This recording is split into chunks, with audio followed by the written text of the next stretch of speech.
So hello and welcome. In today's video, I'm going to be showing you the Mosaic collage technique.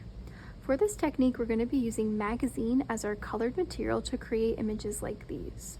We do this by cutting up magazine pieces into little tiny pieces that we can use to create different shapes and seal them with something called glazing or gloss medium. I like to think of this technique as very similar to painting but with paper, and we're even going to be using a brush to seal everything together. If we take a closer look at my examples here, you can see that each one is made up of layers and layers of magazine that again are sealed together with that glazing medium. This process is really fun and you can make it as simple or as complex as you like. For my class, we're going to be creating a mini project first where you can test out the material and the process, see if you like it, see if you want to do something a little bit bigger for your choice piece.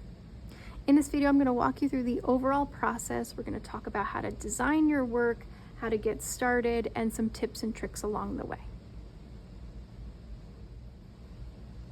So to get started, I want to take a look at our materials first. What's great about this process is that we really don't need too much. All we need is going to be some magazine to cut up and use as the color and glazing medium. I got these magazines donated from the library, and you want to choose magazines that have a lot of color in them that you can source from. Now, the glaze that you have is going to look something like this at your desk or your table, but it comes in bottles like this. And I know what you're thinking. This looks like a bottle of white paint, and essentially it is paint. It is acrylic paint without the color. So although it looks white here, it actually dries clear. I set some out earlier to dry, and if we take a look, this is the glazing medium with just by itself. So it's going to dry relatively clear. When it's thicker, it looks a little bit cloudy, but for our purposes, this is going to work to seal the magazine to our paper that we're working on. Speaking of which, you will need scissors, of course, to cut up your magazine. You're going to need a piece of paper and a pencil to draw out your design, and you will need a brush to apply your glazing medium and a piece of palette paper to work on. Now, the first thing I want you to do, of course, is to design your piece. I want you to look at a reference image. I want you to think about your use of space. I want you to think about color. Talk to me in person, do whatever you need to. I'm going to be creating a heart today as my example because it's got a big space that I can show you this technique quite easy. For my heart, I'm going to need two colors. It looks like something for inside the heart and something for outside the heart, right? So as you're designing, I want you to think about your use of color, and step number 2 is going to be to go ahead and find your colors in your magazines. So I have so many up in the front. You're going to leaf through them. You can go like this if you want, or you can actually like go page by page, but you want to find a page that has a lot of color. This page here would be perfect for black, right? If you needed just plain black for your background.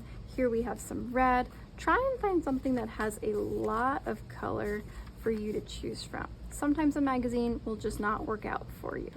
Now, a pro tip, if you want white, use the text. That's going to be really quite nice and give a lot of depth to your work. Now, I also want to encourage you to straight up rip the entire page out of your magazine, collect all your colors, and then we will cut everything up. All right. So I went ahead and did this already. So if I pull over my paper, I found lots of different red. I got these two cute little pages here of red for my heart, and I want to show you how to cut this up efficiently because you're going to need a lot of magazine pieces. Even though this space doesn't look too big, you might think, okay, this is going to be enough. We're layering this magazine, so we need like triple the amount you think you need. So in order to cut, you're going to need your scissors. And the first thing I want to suggest to you is to actually prep your material. So in this case, I don't want the actual cute little dog or cat. I'm going to use the text of the red, but not the table or the floor that this dog is sitting on. So I'm going to cut off this section here. I'm going to trim this edge because I don't want that raw edge. And I'm going to cut roughly around the dog to get all as much red as I can. Now I highly suggest that you collect lots and lots and lots of magazine. It's better to have too much than too little. Once you have all of your collection, I want you to start to cut this up. My favorite way to do that, you can see I'm doing a couple of cuts, but then I'm sort of pushing forward or really pulling the magazine towards my scissors, and I can slice up these strips of magazine to be roughly the width of my finger. That seems to be a really good size for this piece. If you haven't noticed yet, I'm going to make, of course, my heart red as my example, and I will do the background probably white. So now that I have these strips, I can even create some more strips there. I'm going to collect them all together and pick them up. And here is where, I'm going to pull this over. Here's where I can start to cut them into little shapes.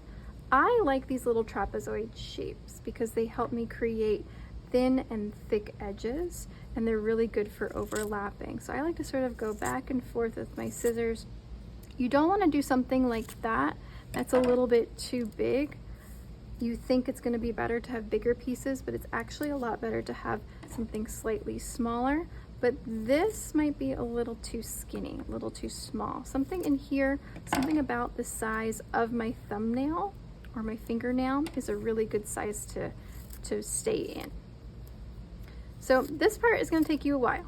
You're going to want to collect for at least a day in class, if not more. You need way more material than you think. This is the part that people get a little bit bogged down with because they just want to start to apply, but you really want to collect your magazine. There's nothing worse than stopping halfway to go find more color.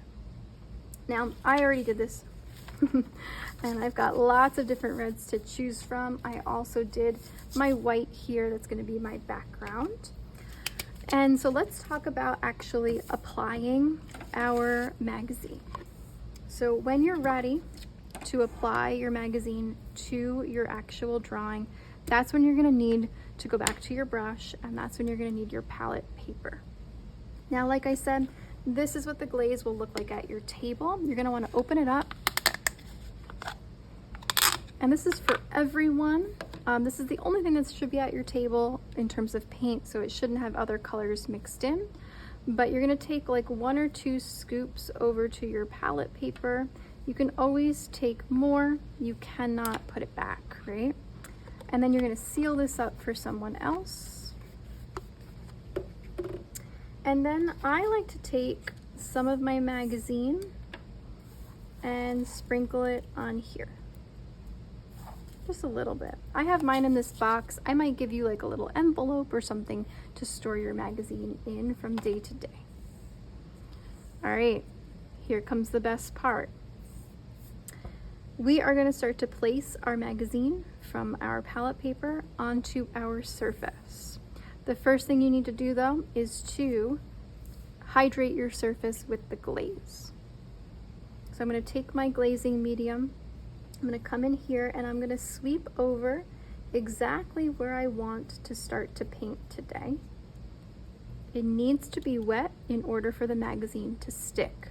If I try and stick magazine to a spot that is no longer wet, it will not stick. All right, so I'm going to take this, I'm going to apply liberally, but I don't want any goops. You can see I'm like spreading that out really nicely. And then I'm going to pick up a piece of magazine and put it here. But wouldn't that be annoying to pick up and place down? So instead, I'm going to take my brush and I'm going to tap, ooh, and I'm going to grab one. I'm going to bring it over and I'm going to apply it.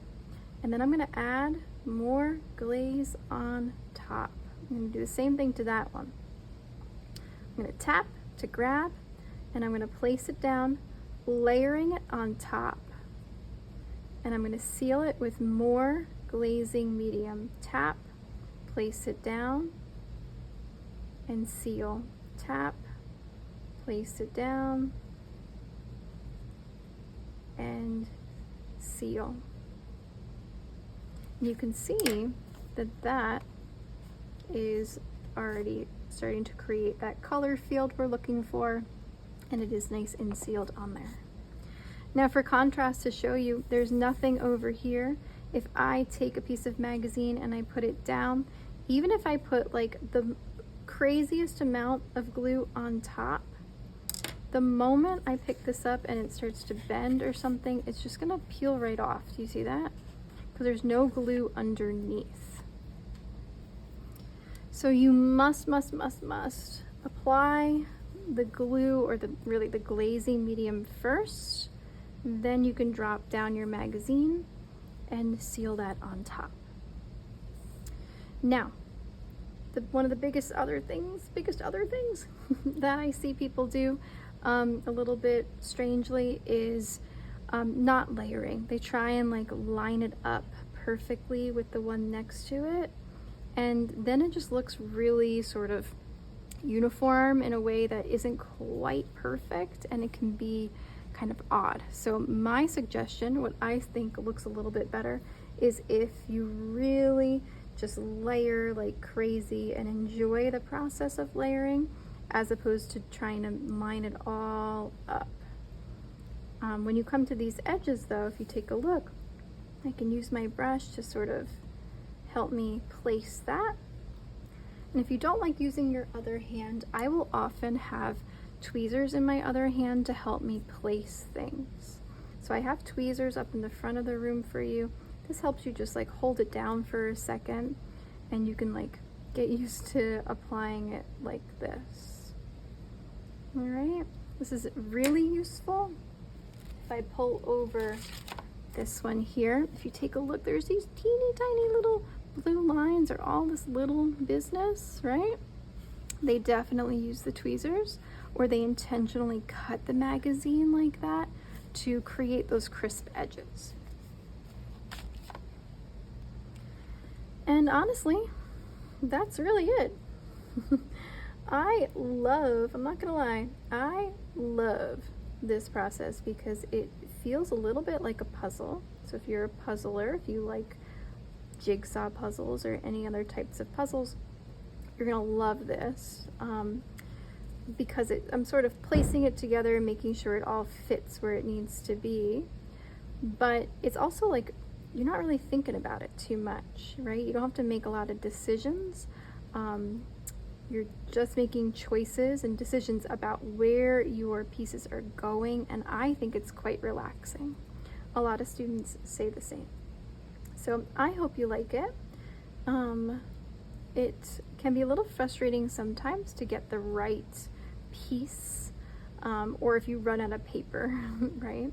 But it really moves fast, and people tend to really enjoy it. So I hope you do too. When you run out of glaze, you're going to take some more and keep going. Now I'm going to do red through the heart, obviously, and then I'm going to be doing what many of my students have chosen to do, which is the white for the background. And again, I already have this all cut up for myself, ready to go.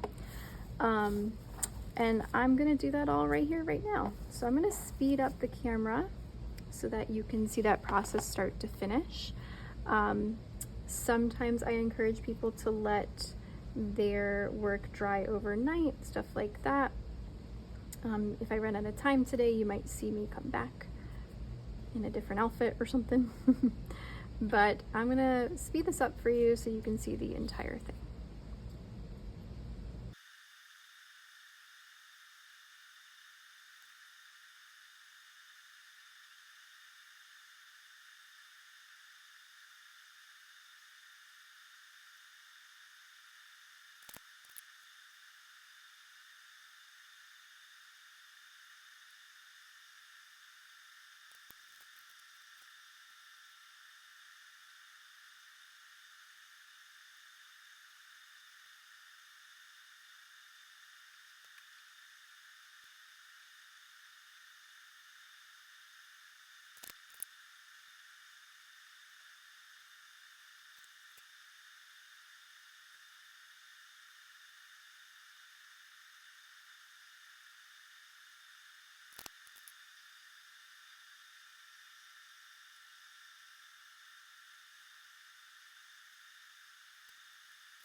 All right, so there we are.